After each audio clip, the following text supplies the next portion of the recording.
So today is week 2 of the NFL season. So I thought, what better way to start this morning than to talk about a football example? So there was this guy who played for Texas A&M, and they thought that he would be like the next big thing in the NFL. Matter of fact, I mean, his name was literally like Johnny Football. So you like knew that this guy was like set up for success and that kind of thing. And at Texas A&M, he had tremendous success. As a matter of fact, teams were starting to look at him kind of like as their next hope. He was picked 22nd in the NFL draft that year. So there's only 21 players, picked ahead of him. So that was kind of the light that he was looked at in, and he was given the opportunities to start. And unfortunately, by the third season of his career, he was already out of the NFL. And the question is, well, how does that happen? And I want to say that it boils down to one word. You can see that right on the screen: distraction. Distraction. So he was distracted. It'll come up on the screen in a minute, but distracted. So here's there we go. All right. So then that brings us to the next guy who was nobody had picked him to be successful in the NFL. As a matter of fact, he was picked in the 6th round. He was the 199th pick. So that means there were 198 people picked ahead of him. And if you would have saw this guy in a lineup with a bunch of other people, you would look at this guy and you would think, nothing really stands out about him. It would be hard for you to pick him out of the average Joe. When you look at his initial pictures for him, signing up for the NFL. But then this guy named Tom Brady goes on to win 6 Super Bowls, plays 23 seasons in the NFL, wins 6 Super Bowls. And of course, the last one is with, thank you, the Tampa Bay Buccaneers. That's right. Of course, I'm going to bring my Bucks in if I can. But when you look at his career, there's 2 words that come to mind, and they really are the 2 words of this series. And those 2 words are dialed in. All right, there we go. So those 2 words are dialed in. So as we look at this today, we're launching a brand new series. Originally, I was going to call it Undistracted, but I like the words dialed in better. It just kind of rung, something with me. So we're calling this series Dialed In. And so this series is actually inspired by a book that I read by a guy named Bob Goff. And this is actually the book here. It's called Undistracted. And so I thought, man, this is really great. It would make a really great series. And so I'm looking at ways we would turn this into this series that we're doing right now. And then the cool thing about that, how many authors do this? At the end of his book, there's actually a page where it literally has his phone number on it. And you can actually call him. And he will answer his phone, because he loves to be able to work with people and encourage them and support them. So he'll actually answer his phone, and you can talk to him about your experience of reading the book or that kind of thing, how it spoke to you. Really interesting the way that he does that. But what I wanted to do is I wanted to bless a couple of people. So what we're going to do is we're going to give away 1 book as we launch the series, and then we're going to give away another book at the end of the series. Now, I'm not going to tell you when the end of the series is, so that way you'll keep coming back each week hoping to get a book. But with that, you should have received a raffle ticket in the morning. And for those of you that are watching on a live stream that didn't get a raffle ticket, come to church. But with that in mind, let me not look, and I'll pick a number. And so one of the things that I like to do is if I say your number, say, woo! And if I don't say your number, go, oh. All right, so 1. Okay, a little bit more enthusiastically, though. 1, 3, 0, 4, 5, 5.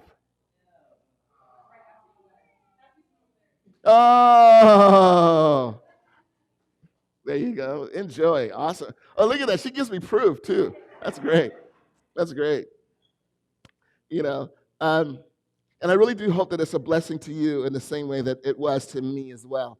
Now, we just finished a series called What is Love? And that's as far as I'm going to go. Called What is Love?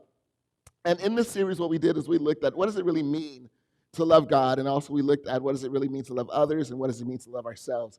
But there was a mandate that was given in this series based upon what's called the Great Commandment. And that mandate was this, and it says this: in Mark chapter 12, verse 30 and 31. Now, reading this passage, I want to make this an involvement passage. So everywhere where you see like a highlighted word, I want to hear you guys read that. So, and you must love the Lord with your heart, your soul, your mind, and your strength. Nice. Look at that. You guys are rock stars. Love your neighbor as yourself. No other commandment is greater than these. So, can anyone tell me what the word all means? All, right? All means all. So, the idea that Jesus was looking at is that we should be looking at being dialed in when it comes to our love for him. That is what drives us. That is what moves us. That is what pushes us. And here's the thing. This commandment is also an invitation. It's an invitation that when we begin to pour ourselves into loving him with all that it is that we have, it's an invitation that allows us to connect with God. It's an invitation that allows us to begin to be intimate with God. But it's also an invitation to step into purpose. Because, a lot of people wonder, well, what's the meaning of life? Like, what's the purpose of my life? For sure, there's one thing we know that we were created to do. And we were created to love God, and we were created to love people. We know that. So maybe in loving God and loving people, maybe you find a specific way that you are designed to do that. And if so, some people will call that a calling. Great. But not everyone has a calling specifically for their lives. Maybe you have gifts and talents, and maybe you utilize those gifts and talents, and you're able to love people through that. Great. But not everyone has gifts and talents, or not every one of us have the same gifts and talents. Matter of fact, I think sometimes we have a tendency to do is we look at somebody else to say that person's more talented than us, and then we stop looking at the ways in which we're talented to be able to look at how God can use us. But as we begin to understand this, as we begin to grow in our relationship with him, as we're seeking him with all that we have, then what happens is we begin to discover those things. We begin to discover purpose. We begin to discover gifts. We begin to discover how God has allowed us to be able to love others in incredible ways, and also how we are able to love him in incredible ways as well. And it's interesting because in sports, they actually have this term. So everyone that plays a sport is expected to be dialed in, like to be focused on the goal and the cause, that kind of thing. But every once in a while, in a game, on a court, on a field, every once in a while, there is this aspect where this player exceeds this connection, exceeds being dialed in. And as a matter of fact, we may use the term, and you might be familiar with this, that player is in the zone. They're in the zone. And I mean, there are incredible examples of there's this one game where Michael Jordan, it was an NBA final. Michael Jordan was playing against the Chicago Bulls were playing against the Portland Trail Blazers. And Michael Jordan kept hitting three after three after three after three. And there's this one point where he's walking by the scores table. He looks at the guys in the scores tables and goes, because he just keeps scoring. In football, one year I had my fantasy football quarterback was Peyton Manning. And in this one game, he threw 7 touchdowns in one game. And I mean, that's phenomenal. I actually think I won the fantasy football league that year, thanks to Peyton. But 7 touchdowns in one game. That's just phenomenal. There's also a guy named Josh Hamilton. You may not have heard of him, but he played for the Texas Rangers. And in one baseball game, he hit 4 home runs in one game. I mean, it's just fantastic. So there are times where you see athletes and they exceed that moment where they're dialed in. But did you know this idea of being in the zone is not just for athletes? It's for us too. Matter of fact, in psychology today, you can read this right on the screen. It says this, but being in the zone isn't reserved for athletes and performers. In fact, it describes something deeply human, something we all crave. It's that feeling of being so immersed in what you're doing that time seems to dissolve and self-consciousness fades and your actions seem effortless or feel effortless. Psychologists call this state flow. They call it flow. But this is the idea of being in the zone. And so this is the beauty of being dialed in. Is what being dialed in does is it offers us the opportunity to have those moments that normally we wouldn't have, where maybe God shows up big, something changes in incredible ways. And it's incredible, when that happens, because there is a part where you realize, and this is beautiful, when you realize that the only way that this was able to happen is because God was there, that God was present. Maybe you're having a conversation with someone and you answer a question in a way that you think, God, that had to be you. That had to be you. Because there's no way that was me. And it just shows up in awesome ways. Or maybe you're serving someone. And in that moment, as you're serving them, you bring exactly what they needed in that time. And it opens the door for them to be able to come to know God and who he is.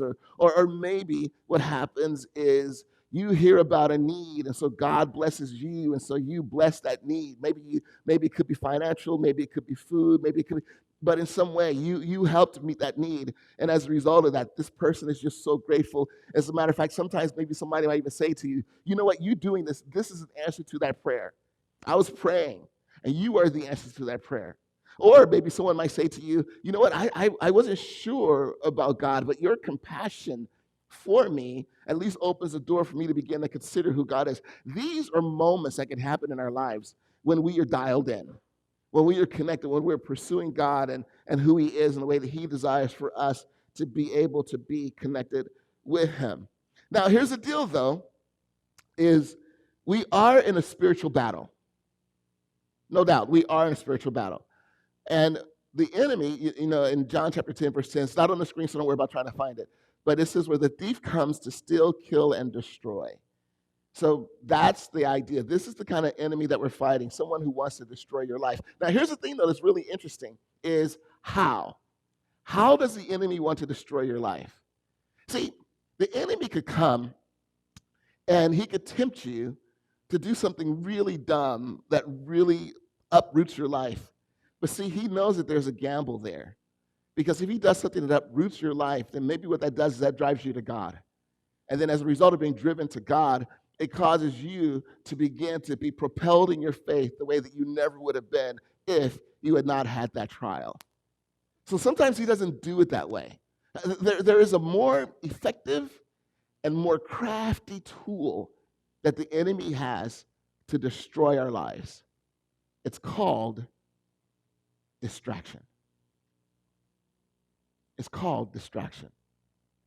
And so if the enemy can do that, if the enemy can distract you and pull you away from what it is that God has designed you to do, and sometimes the distraction to us may not necessarily feel like a distraction. It could be something as simply as, you know what, I'm busy. I'm busy. Sometimes I'm so busy, I'm too busy to pray. Sometimes I'm so busy, I'm too busy to read my Bible. Sometimes I'm so busy, I'm too busy to invest in myself spiritually. I'm busy. When in actuality, what we are is distracted. It's distracted. So one of the things that I want to encourage us to do today is to make a commitment to begin to examine our lives and look at what are the distractions that exist in my life. And then, as a result of being able to figure out what those distractions are, is to begin to look for ways that we can begin to root those distractions out of our lives that allows us to be able to connect with God and begin to have the fulfillment that God desires for us to have.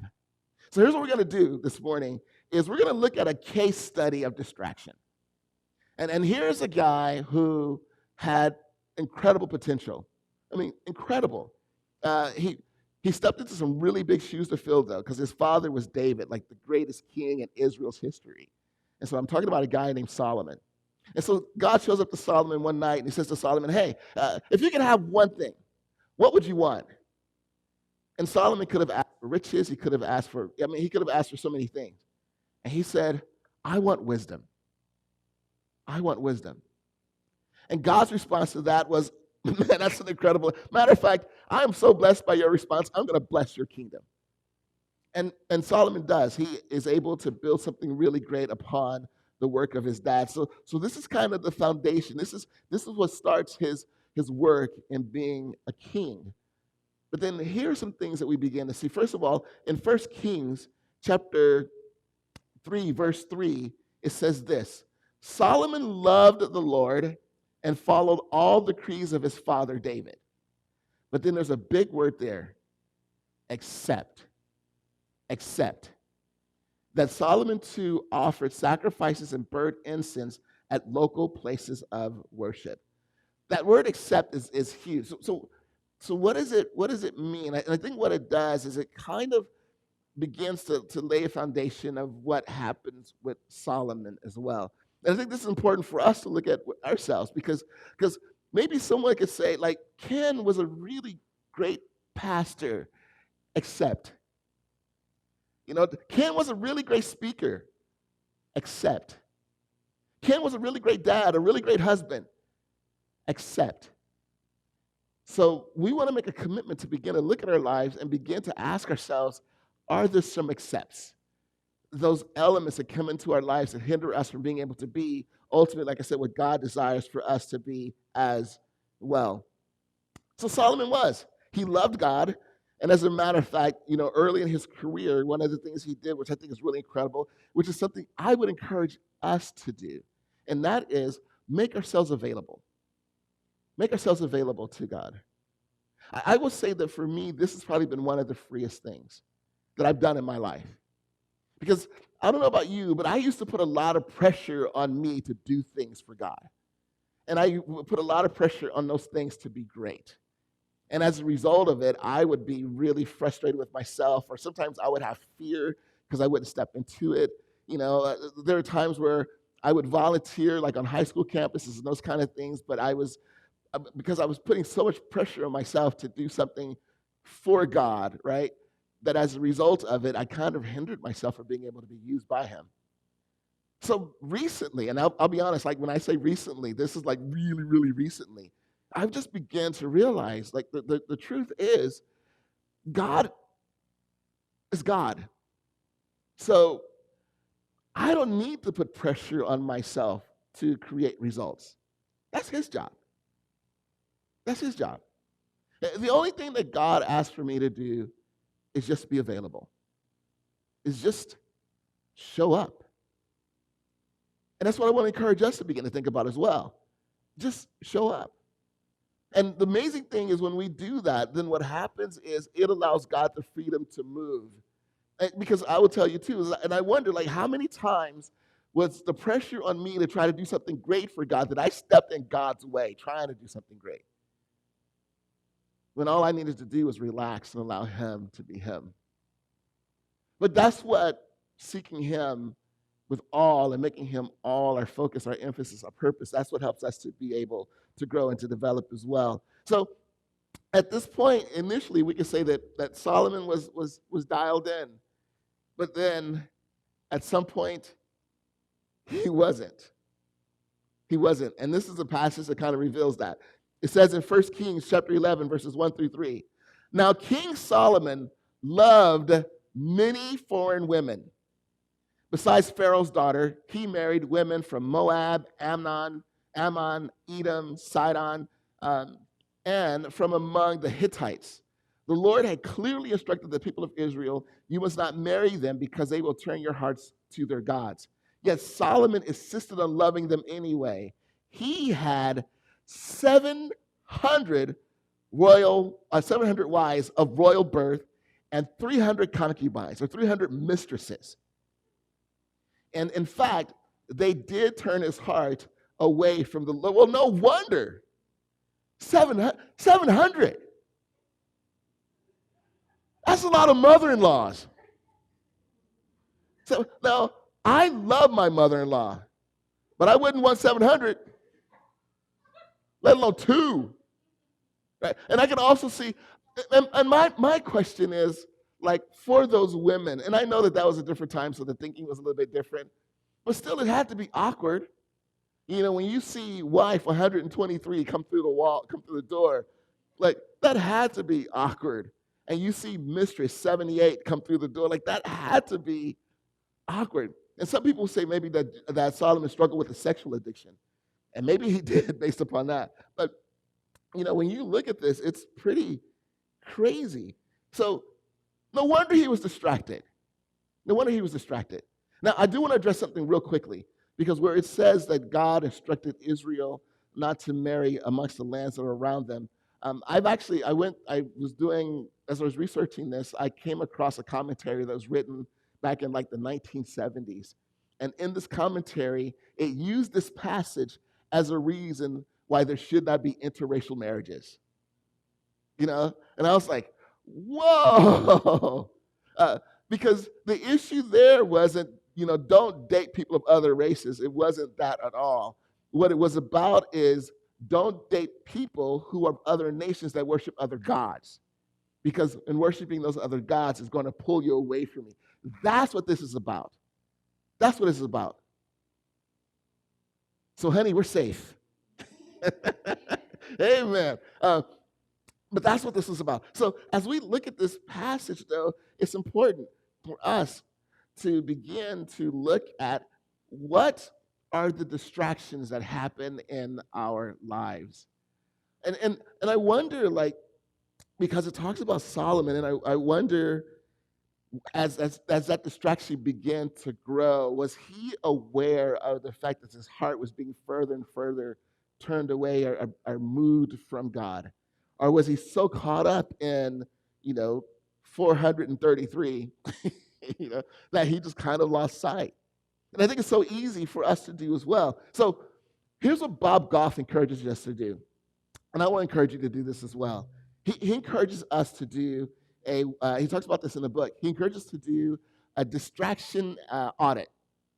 And so basically what you do is during the day is you kind of walk through and maybe keep your notes app, available for you on your phone, and maybe keep a little paper that's there.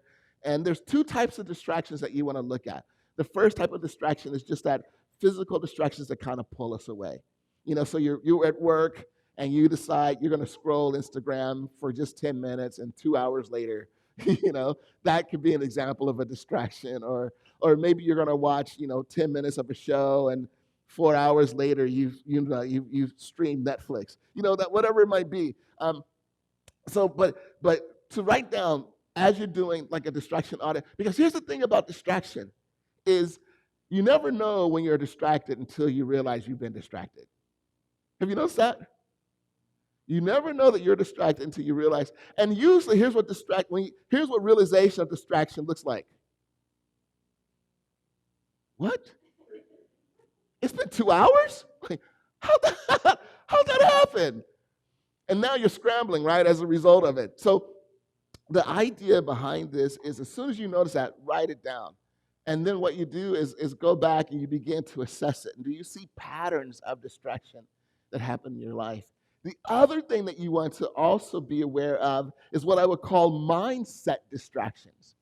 Mindset distractions are those things that kind of kick in, and you think things like I said before, I'm too busy to worship. I'm too busy to pray. I'm too busy to go to church.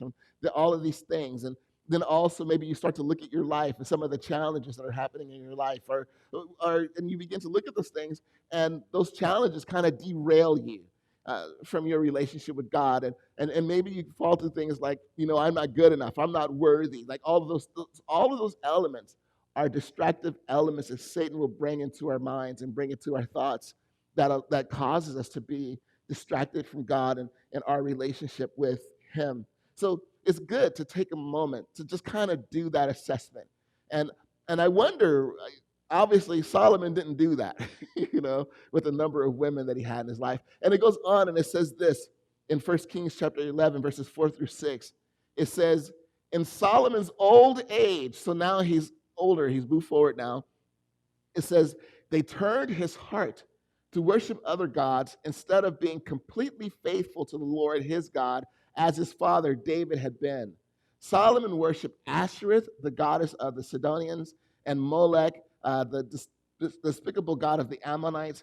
In this way, Solomon did what was evil in the Lord's sight. He refused to follow the Lord completely, as his father had done.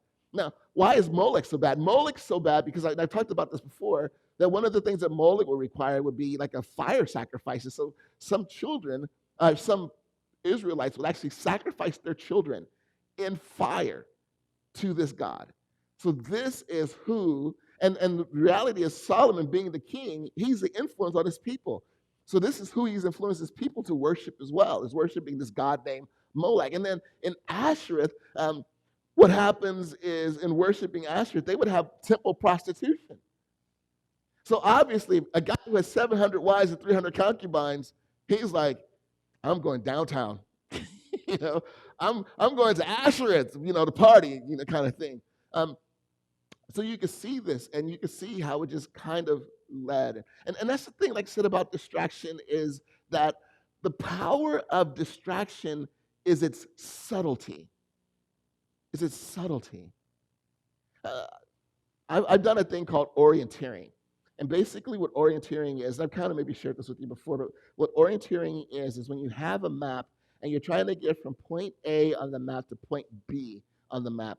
And so what you do is you kind of look at the contours of the map, you look at the aspects of the map, but then you also kind of plot your course. You figure out what your compass point should be, and so then you use your compass as a guide. And the thing is, though, in setting your compass point, is if you are off by 1 degree, if you're off by 1 degree and it's like 10 feet, that's not a big deal.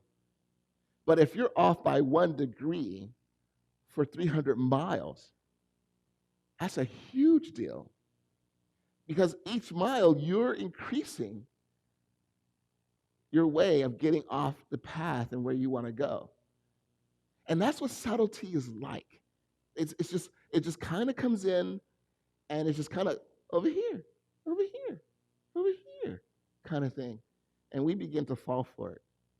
When you look at when Satan tempted Jesus, you know what he's trying to do? Distract him. He's trying to distract him. Hey, come here. Hey, look at all these kingdoms. Look at all these. Look at what I got. Look at all I got. And if you worship me, I'll give all that to you. And Jesus was like, nope. So it was all distraction. And so that's why it's so important for us to make a commitment to look at our lives and begin to assess the distraction that we have as well, because it really is. It's a sleight of hand. And sometimes, here's also coming to the realization of what it may be like when we finally realize we're distracted, is us coming to a point where I realize something's missing out of my life. I feel like I've gone through a desert. I feel like I'm disconnected. I feel like we're far. In marriages, sometimes we'll say things like, I feel like we're just roommates. But on the day that you said I do, you weren't. So it's just this subtle movement, is this drift that pulls you away from where you desire to be and where God desires for you to be. And that's why it's so important for us to be willing to do this assessment as we look at being able to overcome that. So what is the best way for us to deal with distraction in our lives? What is the best way? And Bob Goff says this, and I think that this is really great advice. He says, the way to beat distraction is to become captivated by something bigger and much better, such as purpose and joy. So in other words, the best way to overcome distraction is to find something worth living for. And so when God says, love me with all your heart, all your soul, all your mind, all your strength, he's saying, I'm that thing. I'm the one. I'm the element that moves you away from all of those. And as a result of this, now you can be dialed in your life. You can be. So let's make a commitment and let's begin to just kind of examine ourselves, examine our lives. God, what is it? And ask God. Also, ask your family. Uh-oh. Right? Because your family can tell you what distracts you and what kind of pulls you away. So it's good for us to have those moments and be able to do that as well. But God has created you for purpose. And if anything, on this most basic level, the purpose is to love him. And the purpose is to love others. And don't allow anything to derail you from that.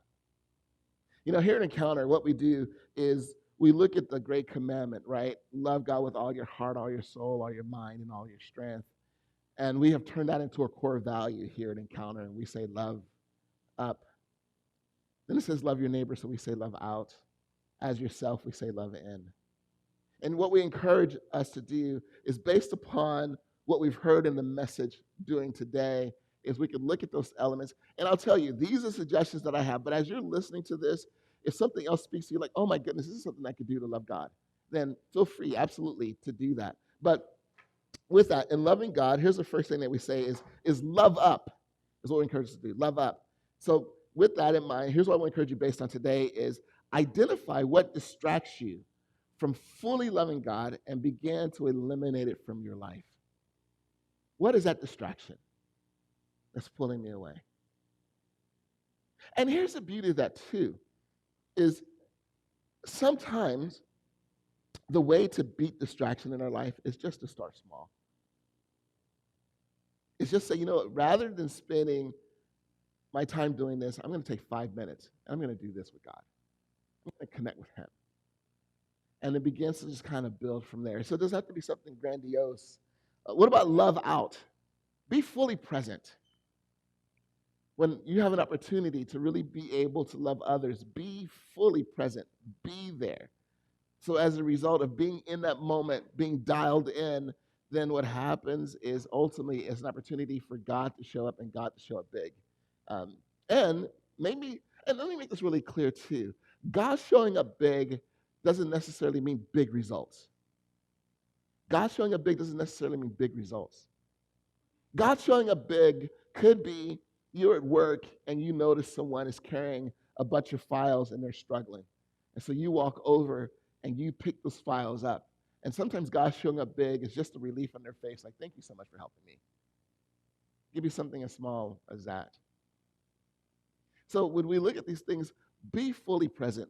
Look at the opportunities that God may bring for us to be able to connect. And when we're around others, be fully present with them as well. And then love in. Embrace the purpose of fully pursuing God. Embrace the purpose of fully pursuing God. God, I'm going to give it all. I'm going to go after you. I'm going to pursue you because I desire you. I desire connecting with you. I desire to be intimate with you. So let's make a commitment to continue to be present and pursuing that and going after that. Now, one of the things I want to encourage you to do with that is in the back, there is this tool that I have created. And so you can grab it. It's in the sheets on the back. And what it is called is, I call it a daily check-in. And so what you do is you write the date. You can also write some goals that you want to have in your life. Maybe you also recognize ways that you see yourself growing. And then on each day of the week, you write maybe what is something that I did to show I did for love up, what did I do for loving out, what did I do for loving in. And it's not that you have to do all of those in one day. Maybe, something stands out to you today. So it's not that you have to do them all. But here's the thing about distraction is the best way to overcome distraction is focus. Is to pick something I'm going to focus on. And so this is a tool that you can use to help you to be able to do that. So it's back there, utilize it because it really is a gift in that way. It's really helpful in that way. But Father, I thank you